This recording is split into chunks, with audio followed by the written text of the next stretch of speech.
ये आवाज़ों से हमारी डरते हैं, इसीलिए चाहते हैं कि झूठे इल्ज़ाम लगा के और जेल में डाल दिया जाए।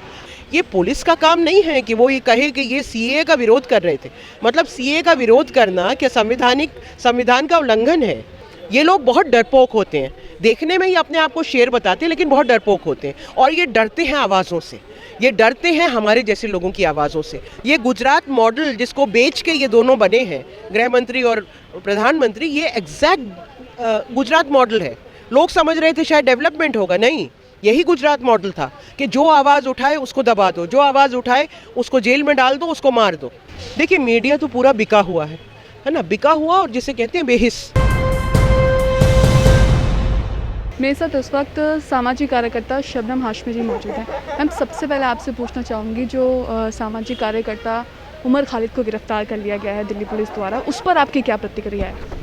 देखिए उमर खालिद को जिस तरह गिरफ्तार किया गया है, और सिर्फ उमर खालिद को नहीं और बाकी भी जिस तरह यंग एक्टिविस्ट को, स्टूडेंट्स को गिरफ्तार किया जा रहा है, उसको हम स्ट्रांगली कंडेम करते हैं। और ये पूरा का पूरा एक नरेटिव बनाया जा रहा है जिसमें जो लोग हैं जिनकी वजह से हिंसा हुई, पूरी दिल्ली में राइट्स हुए, उनको दरकिनार करके, उनके ऊपर इन्वेस्टिगेशन न करके, जो लोग एनआरसी और सीएए के विरोध कर रहे थे उनके ऊपर ये पूरा मंढा जा रहा है एक तरह से। तो अभी जो बात हो रही थी कि ये आवाज़ों से हमारी डरते हैं, इसीलिए चाहते हैं कि झूठे इल्ज़ाम लगा के और जेल में डाल दिया जाए। हम बहुत स्ट्रांगली कंडेम करते हैं। जिस तरीके से उमर खालिद हमेशा से कहते आए हैं कि हमें वायलेंस नहीं करना है, हमें हिंसा नहीं करनी है, हमेशा प्यार से बात करनी है, और उन्हीं को दिल्ली दंगों में फंसा करके खड़ा कर दिया है आज, तो ये एक बहुत बड़ा सवाल खड़ा होता है। इस पर जो सामाजिक कार्यकर्ता हैं बाकी के, उनको भी एक अब सरकार डर दिखाना चाहती है कि अगर आप आगे आकर बोलेंगे तो हम आपको गिरफ्तार कर लेंगे या आपको आगे बोलने नहीं दिया जाएगा। आप भी एक सामाजिक कार्यकर्ता, तो किस तरीके से इन सब चीज़ों को देख रही है? आप बिल्कुल सही कह रही हैं। ये सारा का सारा जो खेल हो रहा है उसकी वजह ये है कि अगर आप पिछले 5 साल देखें, जब से ये सरकार आके बैठी है, तो बहुत सारे ऐसे आंदोलन हैं जो दिल्ली से शुरू हुए, या जेएनयू से शुरू हुआ, या एक्टिविस्ट ने शुरू किया, या और नौजवान स्टूडेंट्स ने शुरू किया। दिल्ली के अंदर एक बड़ा तबका है जो यूनिवर्सिटीज़ में बुद्धिजीवी हैं, जो सोचने वाले हैं, जो संविधान में यकीन रखते हैं। ऐसा कोई भी आंदोलन, ऐसी कोई भी आवाज़ें पूरे देश में उठने ना पाएँ, इसलिए जो प्रतिरोध की आवाज़ें हैं उनको दिल्ली में ये बिल्कुल कुचल देना चाहते हैं। और इसीलिए चाहे वो उमर खालिद हो, या वो जिस तरह प्रोफेसर अपूर्वानंद के ऊपर पूरा उन्होंने जो अपने बिके हुए चैनल हैं उनसे स्टोरीज़ करवाई और उनको भी बुलाया गया स्पेशल सेल द्वारा, या हर्षमंदर के ऊपर जो लिखा गया कि उन्होंने ऐसी स्पीच दी। मतलब ये बहुत ही दुख की बात है कि आप कहें कि उमर खालिद या हर्षमंदर या अपूर्वानंद हिंसा की बात करेंगे। ये सारे वो लोग हैं जो हमेशा प्यार मोहब्बत की बात करते रहे, जो गांधी को, मतलब हर्ष और अपूर्वानंद तो उठते बैठते हर वक्त गांधी का नाम लेते हैं। तो ऐसे लोगों के ऊपर, या एक नौजवान स्टूडेंट के ऊपर जो जिसका एक आइडियलिज्म है, जो एक बराबरी के समाज में यकीन रखता है, उनके ऊपर इस तरह के लांछन लगा के, इस तरह के केसेस लगा के उनको अरेस्ट करें और फिर पूरा एक बखेड़ा खड़ा करें कि ये लोगों ने राइट करवाया, तो बहुत ही शर्मनाक बात है। लेकिन आज आपने देखा कि आवाज़ें बहुत उठ रही हैं, यहाँ तक कि 9 फॉर्मर पुलिस ऑफिसर्स ने कहा है कि ये जो दिल्ली में पूरा जो इन्वेस्टिगेशन हो रहा है, ये झूठा इन्वेस्टिगेशन है। जिस तरीके से दिल्ली पुलिस इन्वेस्टिगेशन कर रही है, चार्जशीट में योगेंद्र यादव और सीताराम येचुरी का नाम भी आया है, जिसके बाद जो है कि बहुत चीज़ें तेज़ हो गई, सवाल उठने भी तेज़ हो गए दिल्ली पुलिस की कार्रवाई पे, क्योंकि जो योगेंद्र यादव हैं और सीताराम येचुरी हैं, ये सब सीएनआरसी के खिलाफ थे, एक कैंपेन चलाते आए थे। तो ऐसा लग रहा है जैसे दिल्ली पुलिस अपनी कार्यवाही में सीएनआरसी के लोगों को घसीट रही है। जो सीएनआरसी का विरोध कर रहा था वही उसी ने दंगा किया है।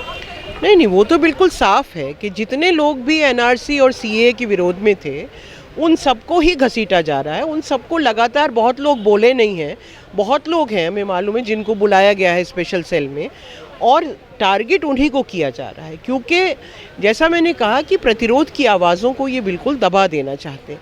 लेकिन जब आप एक झूठी कहानी गढ़ रहे होते हैं ना, जब आप झूठ बोलते हैं, तो फिर वो एक बार मूर्खता तक पहुंच जाता है।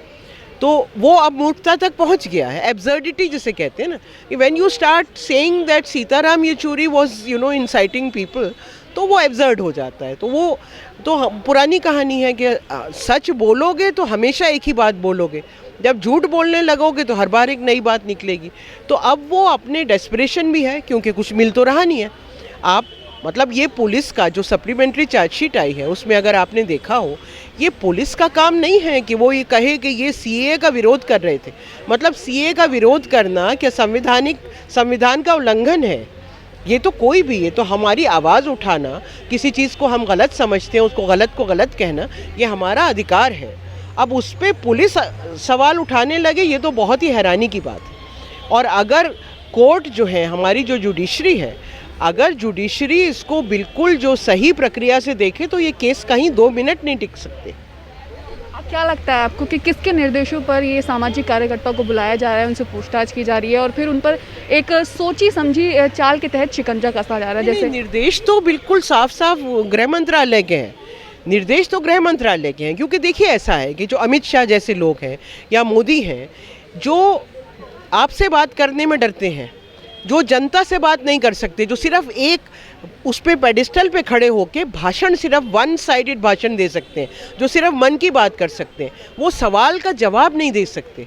ये लोग बहुत डरपोक होते हैं, देखने में ही अपने आप को शेर बताते हैं लेकिन बहुत डरपोक होते हैं। और ये डरते हैं आवाज़ों से, ये डरते हैं हमारे जैसे लोगों की आवाज़ों से। यहाँ जितने लोग बैठे थे, ये जो 600 संगठन साथ आए हैं, ये जो स्टूडेंट सड़कों पे उतरा है, जो महिलाएं सड़कों पे उतरी हैं, जो उमर खालिद है, जो अपूर्वानंद है, जो हर्षमंदर है, जो अपना मुंह बंद करने का नाम लेने को तैयार नहीं है, जो डरने को तैयार नहीं है, ये इन आवाज़ों से डरते हैं। और क्योंकि इस आवाज़ों से डरते हैं, इसलिए लगातार पुलिस के ऊपर प्रेशर डालते हैं कि आप ऐसे सारे लोगों पे केस लगा के उनको बंद कीजिए। और ये कुछ नया नहीं है, मैंने गुजरात में 15 साल काम किया है। ये गुजरात मॉडल जिसको बेच के ये दोनों बने हैं, गृह मंत्री और प्रधानमंत्री, ये एग्जैक्ट गुजरात मॉडल है। लोग समझ रहे थे शायद डेवलपमेंट होगा, नहीं, यही गुजरात मॉडल था कि जो आवाज़ उठाए उसको दबा दो, जो आवाज़ उठाए उसको जेल में डाल दो, उसको मार दो। यहाँ तक कि हरेन पांड्या का मर्डर हो गया, उस पर कितने हरेन पांड्या की अपनी फैमिली ने सवाल उठाए और उंगलियाँ उठी, जो बैठे थे सरकार में उनकी तरफ उंगलियाँ उठी, किस तरह केस दबाए गए, किस तरह, ये सारी चीज़ें पब्लिक डोमेन में हैं। तो जो गुजरात में किया आज वो पूरे हिंदुस्तान में हो रहा है और आज पूरे देश के सामने है। देखिए मीडिया तो पूरा बिका हुआ है ना, बिका हुआ, और जिसे कहते हैं बेहिस, कहते हैं ना स्पाइनलेस। जो मीडिया जो उनके चंगुल में है, 4-5 channel specially, they are spineless. मुझे ये नहीं मालूम कि उनको रात को भी कैसे नींद आती है, बिकॉज कहीं ना कहीं you have to answer your own conscience. आपका अपना ज़मीर भी होता है ना, एक आपको जो धिक्कारता है कि आप क्या कर रहे हैं। मीडिया में जब आप आते हैं, आप बहुत आइडियलिज्म के साथ आते हैं, आप गरीब आदमी की आवाज़ बनने के लिए आते हैं, आप सरकारों की आवाज़ बनने के लिए नहीं आते। ये मीडिया का रोल नहीं होता। तो मीडिया को तो, ऐसे मीडिया को तो छोड़ ही दें, उसको तो मीडिया कहना भी नहीं चाहिए। वो तो हिज मास्टर्स वॉइस है, उसके अलावा कुछ नहीं है। और ये बिल्कुल सही है कि आम जो प्रॉब्लम्स हैं, जो समस्या है, उसके बारे में ये बिल्कुल बात नहीं करना चाहते। अभी जिन बारों में बात हुई, जो अभी पूरा हमने चार्टर ऑफ डिमांड जो है वो हमने रिलीज़ किया, उसके बारे में बात नहीं करना चाहते। माइग्रेंट वर्कर का क्या हो रहा है, घरेलू कामगार का क्या हो रहा है, बेरोज़गारी का क्या हो रहा है, जो मिलियंस ऑफ, जो मतलब ये लोग जो नौकरियां करते थे, जिनको तनख्वाहें मिलती थी, ये कोई आम मजदूरी करने वाले नहीं थे, उनके 40 मिलियन लोगों की नौकरी चली गई, उसका क्या हो रहा है, कोविड का क्या हो रहा है, चीन अंदर घुसाया, क्यों घुसाया, उसका क्या हो रहा है, किसी चीज़ का जवाब नहीं है। जब से इन्होंने डिक्लेयर किया कि ये प्रधानमंत्री के पद के लिए उम्मीदवार हैं, मीडिया तो तभी ख़रीद लिया गया था। उससे कुछ ऐसा मीडिया था जो पहले ख़रीद लिया गया था, कुछ तो आज से नहीं है, ये तो 2014 से पहले से ही है और सिर्फ एक ही बोली बोल रहा है। तो उसको तो मीडिया में गिनी। मीडिया, मेरे लिए मीडिया आप हैं, मेरे लिए मीडिया जो छोटे छोटे यंग नौजवान बच्चे जो यूट्यूब चैनल चला रहे हैं, जो अपनी हिम्मत से एक प्रतिरोध की आवाज़ों को दिखा रहे हैं, वो मीडिया है। जनता का मीडिया वो है।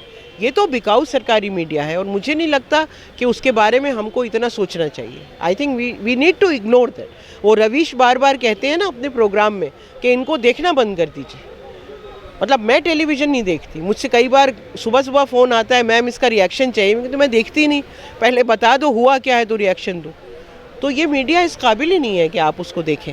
देखिए, अगर डर गए होते, है ना, अगर भगत सिंह डर गए होते 23 साल की उम्र में, तो हम अंग्रेज़ों को हरा नहीं पाते।